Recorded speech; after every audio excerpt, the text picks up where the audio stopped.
जब आग लगी तो नौजवान युवा छात्र भाग रहे थे और भाग करके बाथरूम में छिप गए और बाथरूम के अंदर जो है धुआं भरने से उनकी मौत हो गई। अगर इसमें एक गेट और होता बाहर निकलने का गेट तो ये दर्दनाक हादसा नहीं होता। ये आवासीय इलाका है और लखनऊ विकास प्राधिकरण ने पैसा लेकर के आवासीय क्षेत्र में कमर्शियल काम करने की छूट देने का काम किया, परमिशन दी और देखा नहीं कि यहाँ पर आग बुझाने का कोई सिस्टम या प्रणाली है कि नहीं, और इसी कारण से ये बड़ा हादसा हो गया। हमारी मांग है कि आज जिन लोगों की मौत हुई है उनके परिवार के लोगों को 1 करोड़ रुपया मुआवजा दिया जाए और उनके परिवार में किसी एक आदमी को सरकारी नौकरी दी जाए और जो लोग घायल हुए हैं उन्हें 50 लाख रुपया आर्थिक मुआवजा दिया जाए और इस पूरे घटना की न्यायिक जांच हो। जो दोषी है, जिम्मेदार है, उस पर कार्रवाई होनी चाहिए, उसे गिरफ्तार होना चाहिए और ये तय हो कि इस घटना के लिए कौन जिम्मेदार है, जिम्मेदारी तय होनी चाहिए।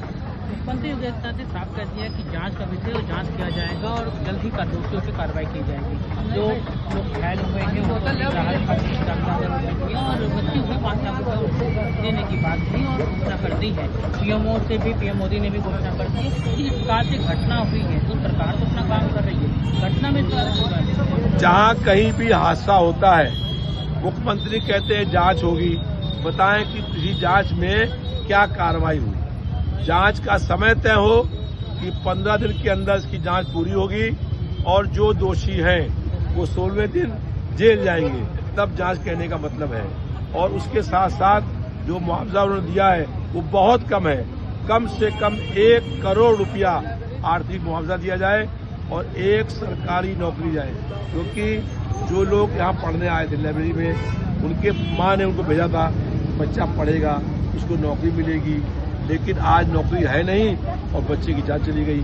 अब तक सरकार युवाओं के साथ खिलवाड़ कर रही थी उनके साथ और आज उनकी जान लेने का काम कर रही है। इसलिए कम से कम 1 रुपया मुआवजा दिया जाए। जो मुआवजा का ऐलान किया गया है ये बहुत कम है। एक माँ से पूछिए कि उसका बेटा चला गया है तो उस बेटे को कितना जो है, माँ को कितना कम है। आज उसके साथ जो अन्याय हुआ है उसका न्याय का रास्ता है कि उसके परिवार में किसी एक युवक को नौकरी मिले और 1 करोड़ रुपये से कम मुआवजा नहीं मिलना चाहिए। बातचीत करनी आपने सुना